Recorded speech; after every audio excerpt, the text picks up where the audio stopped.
All right, today we will be reading 1 Samuel's chapter 16 through 18, then chapter 28, and then chapter 31.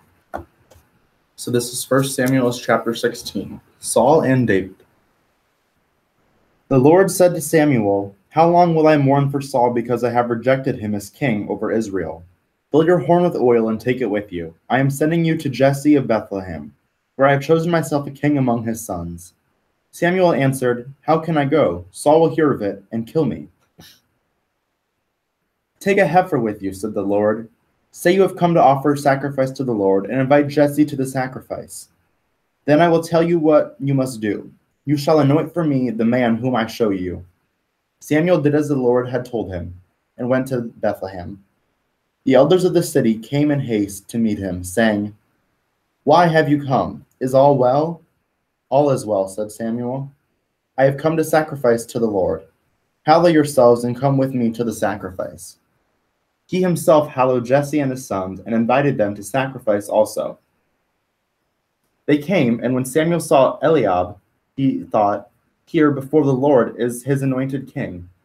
But the Lord said to him, "Take no account of it if he is handsome and tall. I reject him. The Lord does not see as a man sees. Men judge by appearances, but the Lord judges by the heart." Then Jesse called Abinadab and made him pass before Samuel. But he said, "No, the Lord has not chosen this one." Then he presented Shemath, and Samuel said, "Nor has the Lord chosen him." 7 of his sons Jesse presented to Samuel, but he said, "The Lord has not chosen any of these." Then Samuel asked, "Are these all?" Jesse answered, "They're still the youngest, but he is looking after the sheep." Samuel said to Jesse, "Send and fetch him. We will not sit down until he comes." So he sent and fetched him. He was handsome with ruddy cheeks and bright eyes. The Lord said, "Rise and anoint him. This is the man." Samuel took the horn of oil and anointed him in the presence of his brothers. Then the Lord came upon David and was with him for that day onwards. And Samuel set out on his way back to Ramah. The Spirit of the Lord had forsaken Saul, and at times an evil spirit from the Lord would seize him suddenly. His servant said to him, "You see, sir, how an evil spirit from God seizes you. Why do you not command your servants here to go and find some man who can play the harp? Then, when an evil spirit from God comes over you, he will play and you will recover." Saul said to his servants, "Find me a man who can play well and bring him to me." One of his attendants said, "I have seen a son of Jesse of Bethlehem who can play. He is a brave man and a good fighter, wise in speech and handsome, and the Lord is with him." Saul therefore sent messengers to Jesse and asked him to send his son David, whom was with the sheep. Jesse took a homer of bread, a skin of wine, and a kid, and sent them to Saul by his son David. David came to Saul and entered his service, and Saul loved him dearly, and he became the armor bearer. So Saul sent word to Jesse, "Let David stay in my service, for I am pleased with him." And whenever a spirit from God came upon Saul, David would take his harp and play on it, so that Saul found relief. He recovered, and the evil spirit left him alone. That is the end of chapter 16 of Samuel, 1 Samuel's. If you have any questions that relate to that, then you should take this time now to answer them. And we'll return back to chapter 17 in a second. So pause if you need to.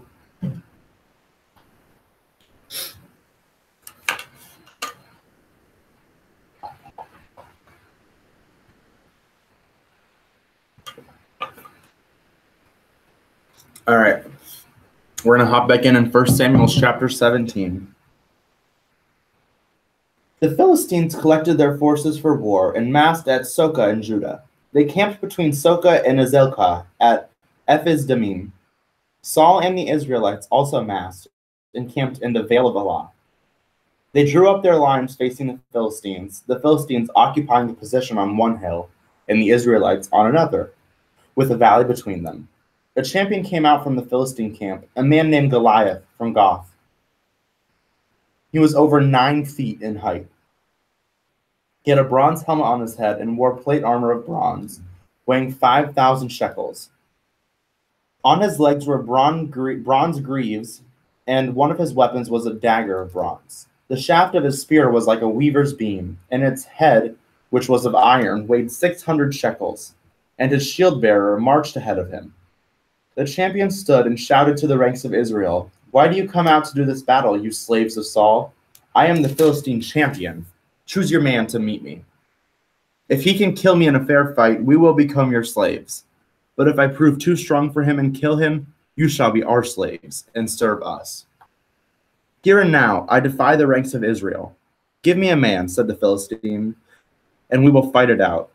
When Saul and the Israelites heard what the Philistines said, they were shaken and dismayed. David was the son of an Ephraite called Jesse, who had 8 sons. By Saul's time, he had become a feeble old man, and his 3 eldest sons had followed Saul to the war. The eldest was called Eliab, the next Abinadab, and the third was Shammah. David was the youngest. The 3 eldest followed Saul, while David used to go to Saul's camp and back to Bethlehem to mind his father's flocks. Morning and evening for 40 days, the Philistine came forward and took up his position. Then, one day, Jesse said to David, "Take your brothers an ephah of this parched grain and these 10 loaves of bread and run with them to the camp. These 10 cream cheeses are for you to take to your commanding officer. See if your brothers are well and bring them back some token from them." Saul and the brothers and all the Israelites were in the Vale of Elah fighting the Philistines. Early next morning, David left someone in charge of his sheep, set out on his errand, and went as Jesse had told him. He reached the lines just as the army was going to take up the position and was raising a cry of war. The Israelites and the Philistines drew up their ranks opposite each other. David left his things in charge of the quartermaster, ran to the line, and went up to his brothers to greet him. While he was talking to them, the Philistine champion Goliath came out from the Philistine ranks and issued his challenge in the same words as before. And David heard him. When the Israelites saw the man, they ran from him in fear. "Look at this man who comes out day after day to defy Israel," they said. "The king is to give a rich reward to the man who kills him. He will give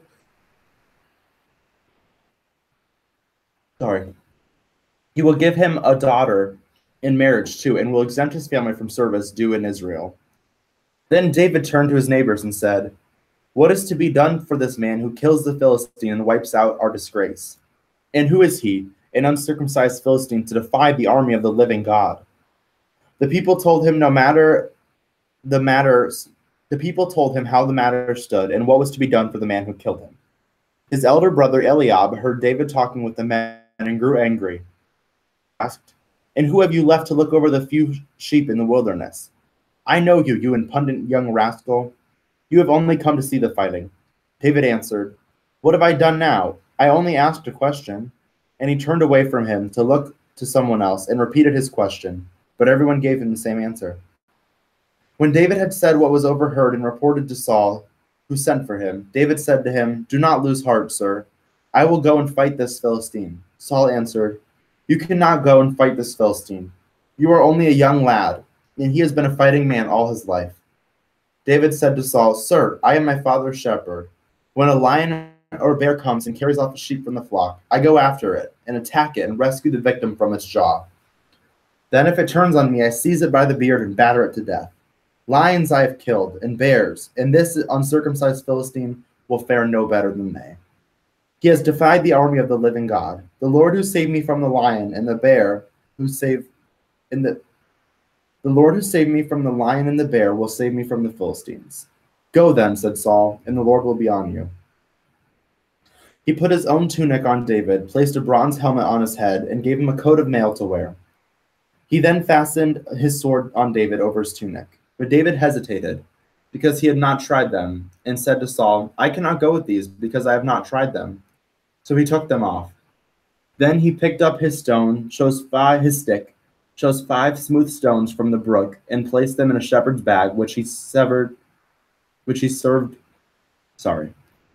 Then he picked up his stick, chose 5 smooth stones from the brook, and put them in a shepherd's bag, which served as his pouch.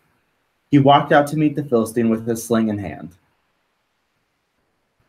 The Philistine came on towards David, with his shield-bearer marching up ahead, and he looked David up and down and had nothing but contempt for this handsome lad with his ruddy cheeks and bright eyes.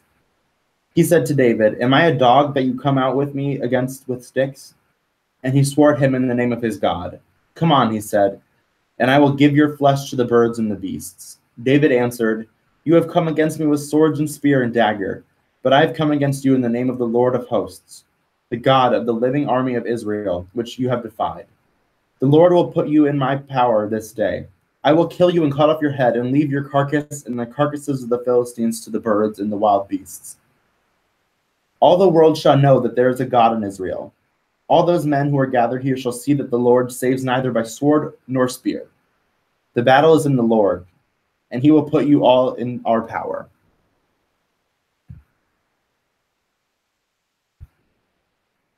When the Philistine began moving towards him again, David ran quickly to engage him. He put his hand into his bag and took out a stone and slung it and struck the Philistine on the forehead.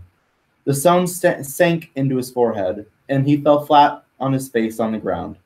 So David proved the victor with his sling and stone. He struck Goliath down and gave him a mortal wound, though he had no sword. Then he ran to the Philistine and stood over him, and, grasping his sword, he drew it out of the scabbard, dispatched him, and cut off his own head. The Philistines, when they saw that their hero was dead, turned and ran. The men of Israel and Judah at once raised their war cry and hotly pursued them all the way to Gath, and even to the gates of Ekron. The road that runs to Shaaraim, Gath, and Ekron was strewn with the dead. On their return from the pursuit of the Philistines, the Israelites plundered their camp. David took Goliath's head and carried it to Jerusalem, leaving his weapons in the tent. Saul had said to Abner, his commander-in-chief, when he saw David going out against the Philistine, "That boy there, Abner, whose son is he?"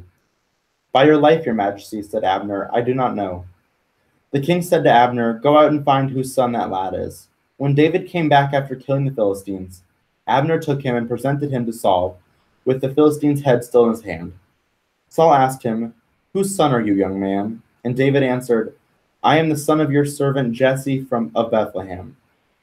That same day when that's the end of chapter 17, so you should take the time to answer any questions that relate to chapter 17. We'll take a little break. You can pause and whatever, answer it in a few seconds. We'll get back into chapter 18.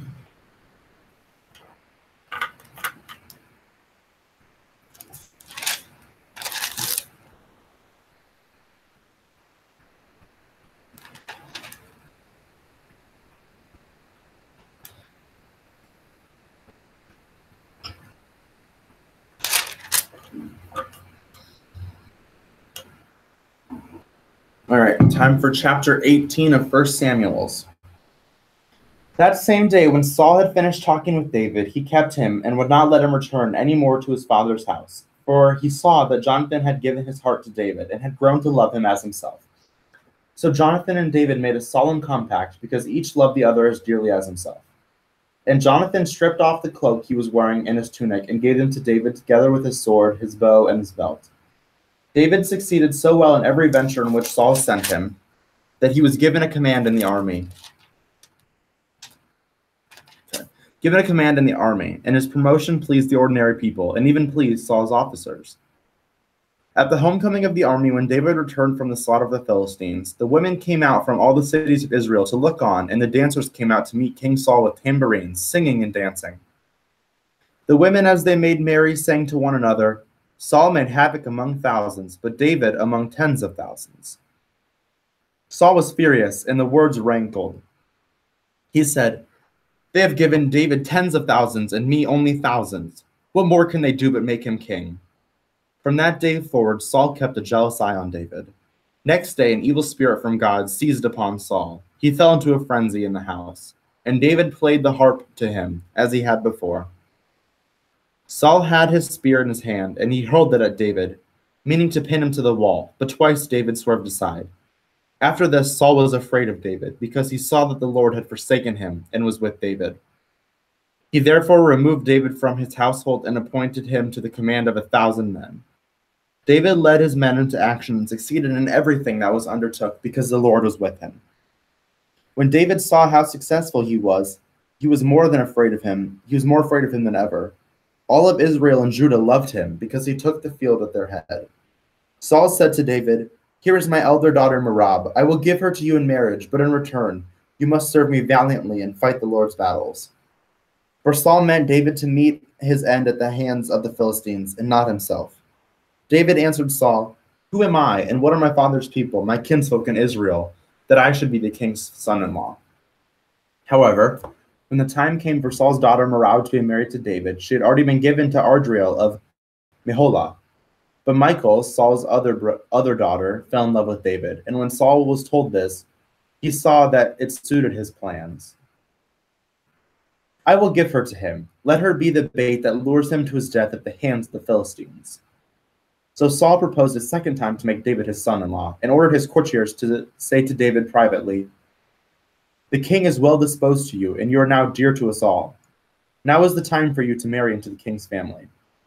When Saul's people spoke in this way to David, he said to them, "Do you think that marrying the king's daughter is a matter of so little consequence, that a poor man of no consequence like myself can do it?" Saul's courtiers reported what David had said, and he replied, "Tell David this. All the king wants as the bride piece is the foreskins of 100 Philistines, by way of vengeance on his enemies." Saul was counting on David's death at the hands of the Philistines.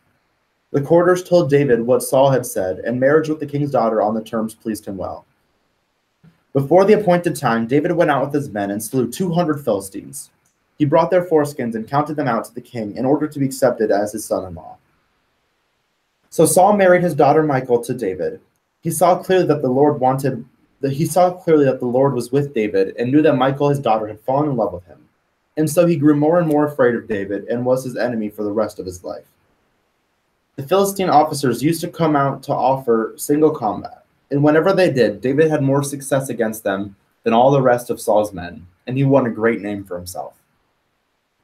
That is the end of chapter 18. When we get back from the break, we're going to skip ahead to chapter 28, which is a while ahead. So we'll just skip ahead there. I'll give you a second to answer any questions about chapter 18, anything that comes up before now. And then when we're done, we'll skip ahead to chapter 28.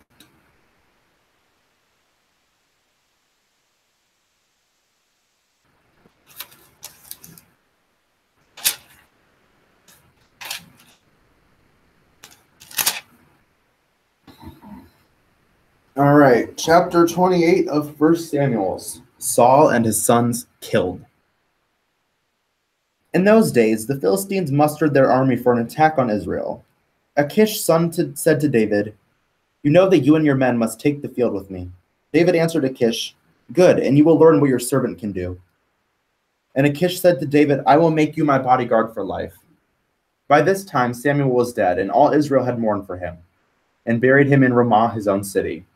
And Saul had banished him from the land, all who trafficked with ghosts and spirits. The Philistines mustered and encamped at Shunem, and Saul gathered all the Israelites and camped at Gilboa. And when Saul saw the Philistines' force, fear struck him in the heart. He inquired of the Lord, but the Lord did not answer him, whether by dreams or by Urim or by prophets. So he said to his servants, "Find me a woman who has a familiar spirit, and I will go and inquire through her." His servants told him that there was such a woman at Endor. Saul put on different clothes and went in disguise with 2 of his men. He came to the woman by night and said, "Tell me my fortunes by consulting the dead, and call up the man I named to you." The woman answered, "Surely you know what Saul has done, how he has made away with those who call up ghosts and spirits. Why do you press me to do what will lead to my own death?" Saul swore her an oath, "As the Lord lives, no harm shall come to you for this." The woman asked whom she should call up, and Saul answered, "Samuel." When the woman saw Samuel appear, she shrieked and said to Saul, "Why have you deceived me? You are Saul." The king said to her, "Do not be afraid. What do you see?" The woman answered, "I see a ghostly form coming up from the earth." "What is it like?" he asked. She answered, "Like an old man coming up wrapped in a cloak." Then Saul knew it was Samuel, and he bowed low with his face to the ground and prostrated himself. Samuel said to Saul, "Why have you disturbed me and brought me up?" Saul answered, "I am in great trouble. The Philistines are pressing me, and God has turned away. He no longer answers me through prophets or through dreams, and I have summoned you to tell me what I should do." Samuel said, "Why do you ask me now that the Lord has turned away from you and become your adversary? He has done what he has foretold through me. He has torn the kingdom from your hand and given it to another man, to David. You have not obeyed the Lord or executed the judgments of his fury against the Amalekites.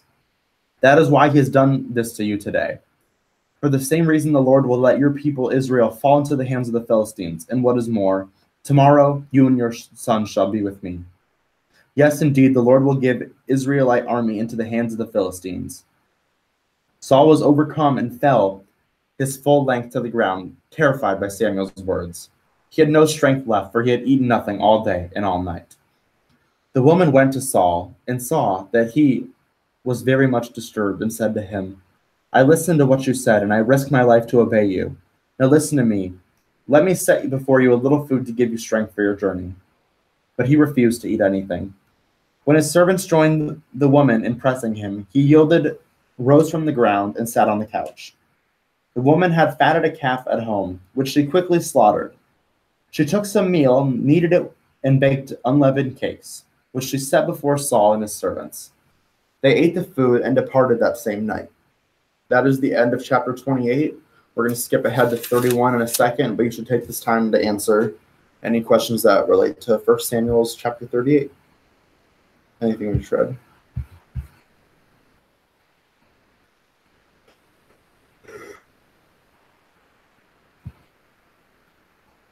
All right, if you need to pause and answer more questions, you can. Otherwise, I'm going to hop ahead to chapter 38 of 1 Samuel's. This is the very last chapter of 1 Samuel's, so let's get with it. The Philistines fought a battle against Israel, and the men of Israel were routed, leaving the dead on Mount Gilboa. The Philistines hotly pursued Saul and his sons and killed the 3 sons, Jonathan, Abinadab, and Malchishua. The battle went hard for Saul, for some archers came upon him, and he was wounded in the belly by the archers. So he said to his armor-bearer, Draw your swords and run me through, so that these uncircumcised brutes may not come and taunt me and make sport of me. But the armor-bearer refused. He drawed not. Whereupon Saul took his own sword and fell on it. When the armor-bearer saw that Saul was dead, he too fell on his sword and died with him. Thus they all died together on that day, Saul, his 3 sons, his armor-bearer, as well as his men. And all the Israelites in the district of the Vale and of Jordan, when they saw what the other Israelites had fled, and that Saul and his sons had perished, fled likewise, abandoning their cities, and the Philistines went in and occupied them. Next day, when the Philistines came to strip the slain, they found Saul and his 3 sons laying dead on Mount Gilboa. They cut off his head and stripped him of his weapons. Then they sent messengers through the length and breadth of their land to take the good news to idols and people alike.